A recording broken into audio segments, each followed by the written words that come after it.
Break के बाद रुक करेंगे मध्य प्रदेश और छत्तीसगढ़ बुलेटिन की ओर, जिसमें बात होगी दुर्ग की, जहां दुर्ग सर्राफा एसोसिएशन के प्रकाश सांखला को भारतीय जनता पार्टी ने व्यापार प्रकोष्ठ का संयोजक नियुक्त किया है। साथ ही बात होगी झाबुआ की, जहां पीएमश्री विद्यालय के तत्वाधान में छात्र छात्राओं का 2 दिवसीय शैक्षणिक भ्रमण आयोजित किया गया। ऐसी तमाम खबरों पर आइए विस्तार से डालते हैं नजर। दुर्ग सर्राफा एसोसिएशन के प्रमुख चेहरे प्रकाश सांखला को भारतीय जनता पार्टी ने व्यापार प्रकोष्ठ का संयोजक नियुक्त किया है, जिससे दुर्ग के व्यापारी वर्ग में उत्साह का माहौल है। लंबे समय से व्यापारी हितों के लिए सक्रिय रहने वाले सांखला को एक मजबूत और मुखर नेतृत्व के रूप में देखा जा रहा है। मीडिया से बातचीत में उन्होंने स्पष्ट किया कि उनका मुख्य लक्ष्य व्यापारियों के हितों की रक्षा करना और उनकी समस्याओं का समाधान कराना होगा। उन्होंने सर्राफा कारोबार से जुड़े जटिल नियमों को सरल बनाने पर जोर देते हुए कहा कि हर खरीदे गए सोने का बिल होना संभव नहीं होता, जिससे व्यापारियों को अनावश्यक परेशानियों का सामना करना पड़ता है। इसके समाधान के लिए उन्होंने पुरानी धारा 411 को खत्म कर महाराष्ट्र मॉडल लागू करने की मांग की, जिसमें पहले जांच होती है और फिर मामला दर्ज किया जाता है। पहले तो मैं सबको राम जन्म दिवस की और महावीर जयंती की बहुत बहुत बधाई और शुभकामनाएं देना चाहूँगा।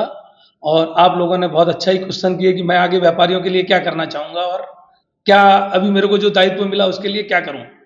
मेरे को जो पार्टी ने चुना है और मैं पार्टी के कार्य को बहुत अच्छे से करने की कोशिश करूँगा। और पार्टी ने भी मुझ पर जो विश्वास करके ये मेरे को पद दिए हैं, मैं उनके लिए शीर्ष नेतृत्व का बहुत बहुत धन्यवाद और आभार देता हूँ। और आगे की जो रणनीति है, मेरा जो है, जो व्यापारी आखिरी व्यापारी तक जिसकी परेशानी है, मैं उस तक पहुंचने की कोशिश करूंगा और उनको जो समस्या आएगी उसको शासन प्रशासन के द्वारा सरलीकरण कराने की कोशिश करूंगा।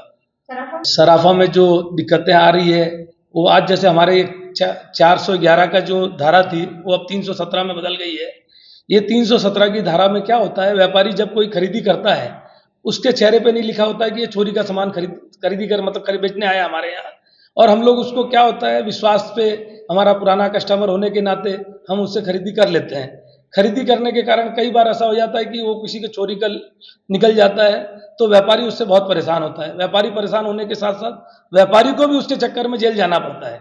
तो हमारी मांग शासन प्रशासन से यही रहेगी कि जो ये धारा अभी महाराष्ट्र में जो इसको सरलीकरण किया गया है वो हमारे छत्तीसगढ़ में भी किया जाए। और मैं उसके लिए पुरजोर कोशिश करूंगा कि उसको छत्तीसगढ़ में भी कराने की कोशिश करूंगा कि इस महाराष्ट्र में ऐसा किया गया है कि अगर कोई व्यापारी चोरी का सामान खरीद लेता है और अगर धोखे से खरीदी गई है तो उसके ऊपर कोई कार्रवाई नहीं होगी, और अगर जानबूझ के खरीदी गई तो उसके ऊपर कार्रवाई करिए। उसके लिए हम भी आपको सहयोग करने की कोशिश करेंगे। और अगर धोखे से लिया है तो हम चाहेंगे कि उसको रियायत मिले। देखिए, बिल की जो आप बात कर रहे हैं, बिल तो हर किसी के पास रहेगा ही नहीं। आज मेरे को मेरे ससुराल से 30 साल पुराना कुछ सामान मिला तो मैं उसका बिल कहाँ से संभाल के रखूंगा। तो बिल का जो है वो सेकेंडरी है, विश्वास सबसे बड़ी चीज है। अगर मेरे को मालूम है कि आप मेरे पास सामान बेचने आए हो तो आपको बहुत बड़ी कोई मजबूरी है करके आप बेचने आए हो, तो उसमें 1000 में 1 निकलता है चोरी का, बाकी तो सब साहूकारी का रहता है। तो अब वो 1000 में 1 आपको चॉइस मतलब निकालना बहुत कठिन है। तो इसी के लिए हमको जो परेशानी आ रही है, तो उसके लिए मैं कोशिश करूंगा कि ये परेशानी दूर हो जल्द से जल्द, और मैं शासन प्रशासन के साथ बैठ के इसको सरलीकरण करने की कोशिश कराऊंगा। परिचय प्रकाश सांखला, भारतीय जनता पार्टी संयोजक दुर्ग, व्यापारी प्रकोष्ठ संयोजक दुर्ग। दुर्ग से सीनू संवाददाता धर्मेंद्र गुप्ता की रिपोर्ट। इंदौर के देवास नाके पर रोजाना रोड जाम की समस्या बनी रहती है, जिससे आम जनता को काफी कठिनाई का सामना करना पड़ता है और लोग घंटों जाम में फंसे रहते हैं। इसके चलते न केवल आम यात्री परेशान होते हैं, बल्कि आसपास के दुकानदारों को भी अक्सर अप्रत्याशित कठिनाइयों का सामना करना पड़ता है, क्योंकि जाम के कारण उनके व्यापार और ग्राहकों की आवागमन में बाधा आती है। इंदौर से सीनू संवाददाता अमित कुमार की रिपोर्ट। जखनावदा के पीएमश्री विद्यालय के तत्वाधान में छात्र छात्राओं का 2 दिवसीय शैक्षणिक भ्रमण आयोजित किया गया। इस अवसर पर जनपद उपाध्यक्ष देवकुंवर पडियार, मंडल अध्यक्ष जितेंद्र राठौड़, वरिष्ठ समाजसेवी श्रेणी कोठारी, पालक शिक्षक संघ अध्यक्ष FC माली एवं प्राचार्य रमेश कुमार चौरसिया ने हरी झंडी दिखाकर बस को रवाना किया। यात्रा का पहला पड़ाव पशुपतिनाथ मंदिर सावरिया सेठ और सावरिया जी प्रकाट्य स्थल रहा, जहां विद्यार्थियों ने दर्शन कर आध्यात्मिक अनुभव प्राप्त किया और रात्रि विश्राम किया। दूसरे दिन छात्र छात्राएं राजस्थान के ऐतिहासिक नगरी चित्तौड़गढ़ पहुंचे, जहां गाइड द्वारा उन्हें भारतीय साहित्य, प्राचीन इतिहास और ऐतिहासिक धरोहरों की विस्तृत जानकारी दी गई। इस दौरान मीराबाई मंदिर, राधा कृष्ण मंदिर, विजय स्तंभ सहित कई ऐतिहासिक स्थानों का भ्रमण कराया गया। विद्यार्थियों ने कहा कि अब तक ये स्थल केवल किताबों में पढ़े थे, लेकिन सामने देखकर और समझकर अनुभव बहुत अच्छा लगा।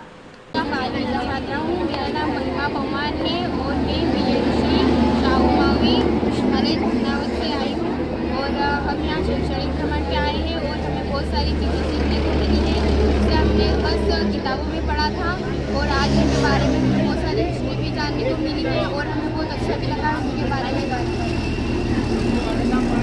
हमारे स्कूल की एडमिशन होने के बाद हमें बहुत सारे लाभ प्राप्त हुए। प्राइवेट स्कूलों में जैसे कि टूर पर ले जाया जाता है तो बच्चों को उनके खुद के पैसे पर और उनकी सुविधाओं पर ले जाया जाता है। हमारे स्कूल में प्री एडमिशन होने के बाद बच्चों को निःशुल्क शैक्षिक भ्रमण पर ले जाया जाता है। हम प्रतिवर्ष शैक्षिक भ्रमण पर जाते हैं और इस वर्ष हम पशुपतिनाथ, चित्तौड़गढ़ एवं सावरिया के भ्रमण पर जाएंगे। हमें यहाँ बहुत कुछ नया सीखने को मिला और बहुत कुछ नया देखने को मिला। हमें यहाँ पर किसी प्रकार की असुविधा प्राप्त नहीं हुई। खाने की, सोने की, रहने की, नहाने की सब कुछ व्यवस्था बहुत अच्छी थी और मैं हमारे शिक्षकगण, गुरुजनों सबका आभार मानता हूँ। झाबुआ से सी न्यूज़ संवाददाता मनीष कुमट की रिपोर्ट। मध्य प्रदेश और छत्तीसगढ़ बुलेटिन में फिलहाल के लिए इतना ही। बने रहिए सी न्यूज़ भारत के साथ। हर खबर आपके साथ, आपके हाथ।